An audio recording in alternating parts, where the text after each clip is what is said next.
Hey, this is Greg McAfee, and welcome to the Greg McAfee Show. Now let's get started.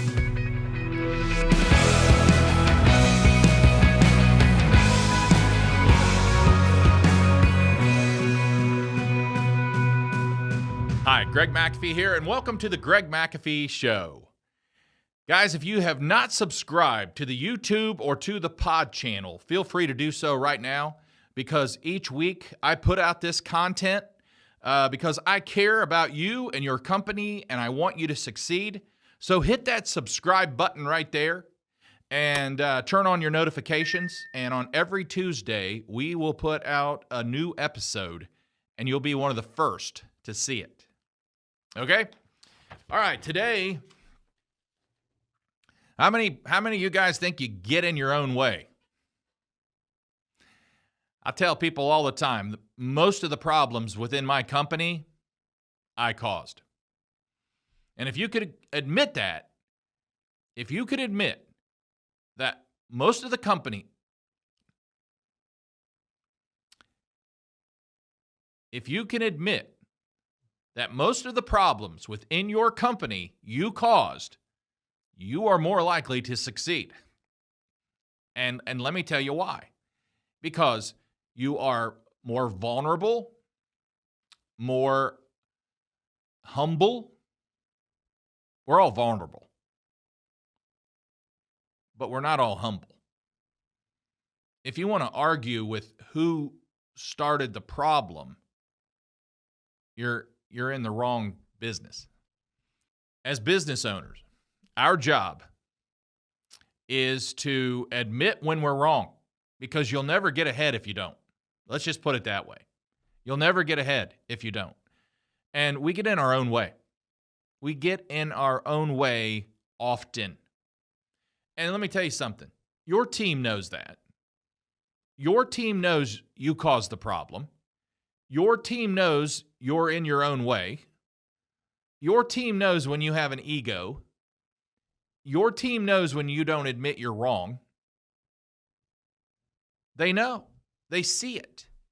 It's so refreshing when an owner just says, "I'm wrong. I screwed up. Let's start over." Your team can get behind that. They really can. They can get behind when you admit you're wrong and you just want to fix it and move on. They will help you fix it.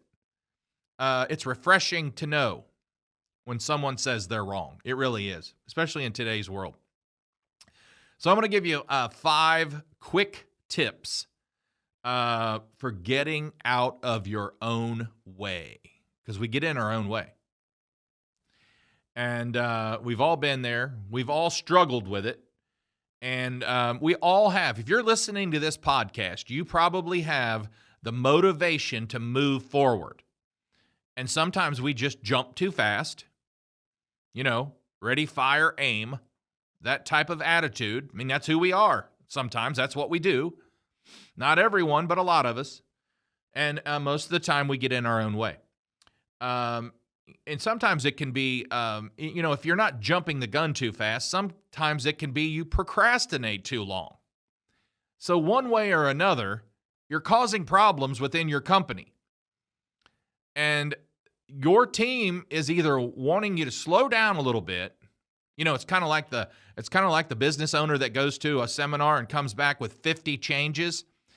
Your team expected that because they know you. And secondly, it's overwhelming for them.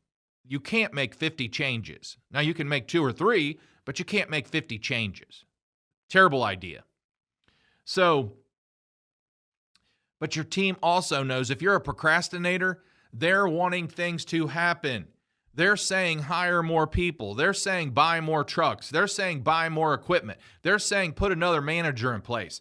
They're thinking you should quit doing what you're doing. They're thinking you should quit selling. They're thinking this. They see it. They see when you're burnt out and you're fried and you're getting in your own way. They see all that. Why can't we see it? Well, after today, we should be able to see it. I hope this helps. So number 1 is complete a few small tasks that are easy, because nothing motivates Nothing motivates us than a win, even a small win. Celebrate small victories. We have to celebrate small victories. Every little victory in your life, celebrate it.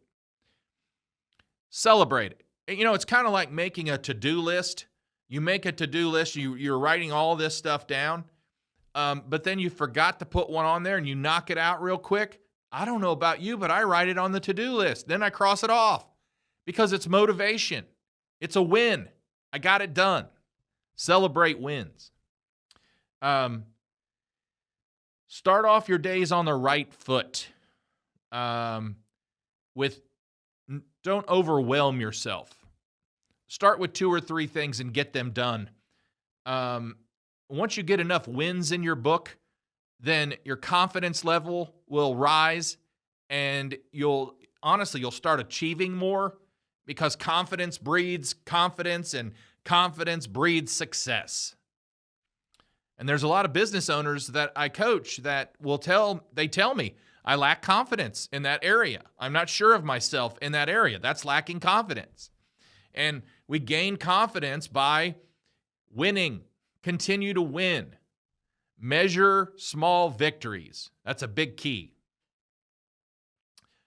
Put it in perspective. Sometimes when the going gets tough, we completely lose touch. And we can't.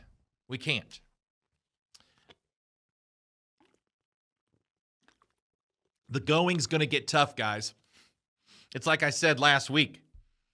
It's not easy, or everyone would be doing it. The going's going to get tough. If you own your own business, there's nothing simple about it. That's why I said last week, there are times where I recommend someone not starting a business. But then I think about it and think that's kind of stupid. If they're going to start their own business, let them start their own business. They've got gung-ho. They've got motivation to do that. That would be stupid. But I want to tell them not to. I think you know what I mean. So here's a couple questions you can ask yourself on putting it in perspective. Why are you doing this? That's a great question. Why are you doing this? You run this business. Why? I get different answers every time I ask. The answer could be, my answer is I enjoy serving people.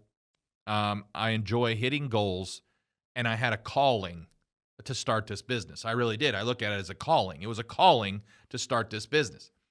Other answers, could be, I was just expected to. I'm the second or third generation, and my parents just expected us to come into the business. Wasn't necessarily what we wanted.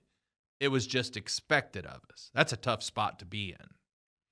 So why are you doing this? Who are you doing it for?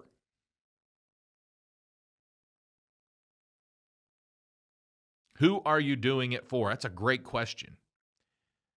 And what are the consequences if you decide not to do it?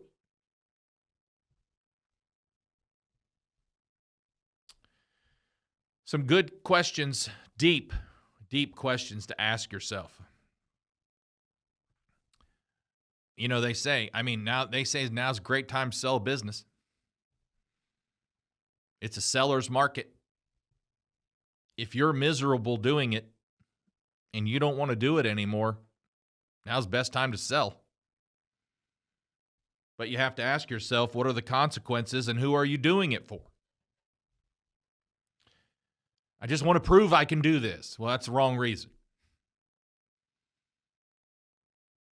My mom and dad would be very disappointed if I didn't continue this on, or Uncle John would be very disappointed if I didn't continue this on.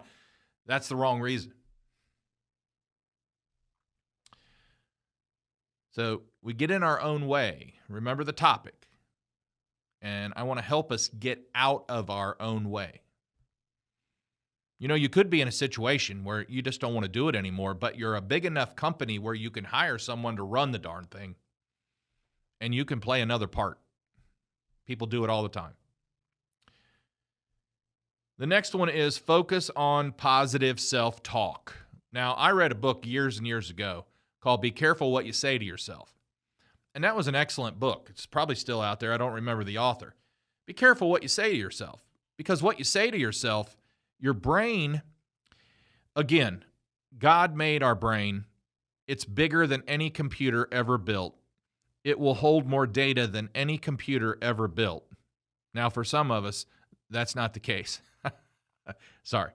A lot of us have killed many brain cells in our younger days, or presently, I hope not, but we've killed a lot of brain cells, and it's not holding as much as we'd like it to today. Okay? But focus on positive self-talk. There's a lot to be said about the power of suggestion to the brain. And there's been studies upon studies on those who talk to themselves, tell themselves they can do it, encourage themselves, are more positive, have much better results, and less mental blocks in their life. So focus on positive self-talk. You know, I do this. I just do this, and it can be audibly, or it can be to myself. But Greg, you can do this. You've got this covered. Let's make it happen. Let's not stumble on the problems we see. Let's just make this happen. And I've talked about. I believe, I have faith as well. I have faith.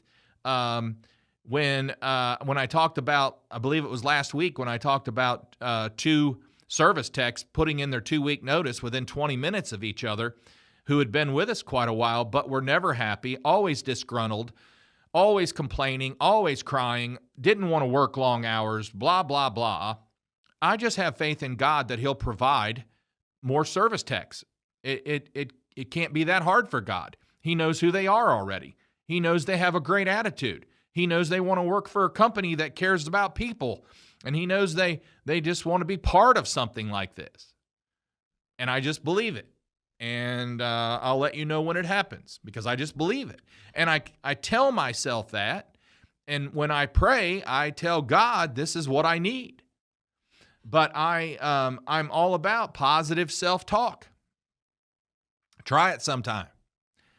Boy, I mean, if you're a positive, negative talker, I know where your life's going, because same thing happens. You know, I believe it was Henry Ford who said, whether you can or you can't, whether you think you can or you think you can't, you're right. Because what you tell yourself is very important. If I tell myself I can't do it, then I don't be disappointed. I shouldn't be disappointed. Okay. And then the next one is break a sweat. This is a tougher one for me. I just had stem cell therapy done on my right knee. I wanted to try that. It's bone to bone there. Lost a lot of cartilage over the years. Number one, carrying too much weight.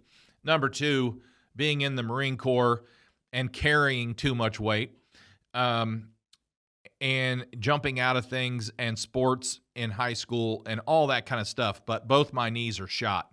So I tried the right knee first. I just had it done last week. It could take anywhere from 8 to 12 weeks before we know if it actually take the stem cells out of my own stem cells out of my hip and put it in my knee. And then they take my blood plasma and put it in my knee as well. And that helps the stem cells grow and start building cartilage again. So I hope it works. It's a pretty good chance that it will. But this break a sweat is hard for me because I can walk a little ways, but I can't run anymore. I can do elliptical, and that definitely helps me. It's a lot less pressure on my knees. I can do elliptical, and I can break a sweat. I need to do it more often. because according to Harvard Business Review, studies have directly linked mental performance to physical activity. So the more physical activity we do, the more we are apt to perform better mentally. And also, regular exercise has been showed to affect our mood, improve our mood, and have more mental firepower, okay? So, talk about remembering things like we used to. You ever do that? Wish I could remember things like I used to. Well, try exercising more. Try sweating more. Break a sweat. That's what it's called. Break a sweat. By the way, I received this information that I'm talking about today from a group called Refresh Leadership. And it's just a little bit about their content, and I'm using some of their highlights and then, talking about how it affects us and how we can learn from it. So 15 to 30 minutes of exercise each day will make a big difference mentally. And when we're good mentally, we probably will have a better chance of getting out of our own way. Lastly, I want to talk about asking for help. Now, honestly, guys, I have a lot of challenges. I have a lot of problems. I do things, some things I do wrong. I'm OCD about a lot of things. But one thing I don't have any problem doing is asking for help. I mean, I realize I don't know it all. I realize I don't have an S on this chest. If I did, it would stand for struggler. I struggle in things. I don't have all the answers. God has blessed me to do what I do, and we've been very successful at it. But I have gotten this far because of him and because of good business people who are a lot smarter than me and good advice from my wife. So swallow your pride. I don't think there's any S on your chest. And I don't know of any water walkers other than Jesus. I know Peter got out of the boat and walked a few steps, but then he got his eyes off Jesus and he went down into the water, and Jesus had to lift him out. There's another story there. Keeping your eyes on Jesus will get you a lot farther. But anyway, there's no water walkers. By the way, in our old building, we had a pond right next to it. My old building actually is just south of my present building. And I built it, and I told a story about it last week, about it falling down when we got the walls up and all that stuff. But there was a nice little pond on it. And I used to tell people in our boot camps that you see that pond over there, the only time I've ever walked across it is when it was 5 below here in Dayton with a wind chill factor of 20, and it was a couple inches thick of ice, and I walked across that, but I don't walk on water, and neither do you. So we don't have all the answers. And if we pretend to have all the answers, that really throws a mixed message to our team. It really does. And then they're afraid to challenge you. See, and when you admit that you don't have all the answers, then your team is free to challenge you and ask questions in an appropriate way, of course, but they're free to do that because they know you're not going to get your feelings hurt or you're not going to get mad if they challenge you a little bit and ask a question, okay? There's been many times where Greg wanted to go this way, and my leadership team said, hold on a minute. If we go this way, can we do this, this, and this still? No. Okay, you're right. We shouldn't go this way. But I laugh. You know what? I thought it was a great idea. I just didn't think it through all the way. You know what I mean? Ready, fire, aim. Again, that comes back to haunt me sometimes. But we must learn to set our pride aside. We must learn that we do own our businesses. Well, I've said God owns it, I manage it. but we do own our businesses, but we don't have all the answers. And like Steve Jobs said, we hire smarter people than us, not to tell them what to do, but so they could tell us what to do. And when you have that attitude and you have that mindset and you have that strategic plan, I don't know, look where it got Steve. Pretty far. So there's always different perspectives. There's always different answers, and there's always a better way. And so the best way to get out of your way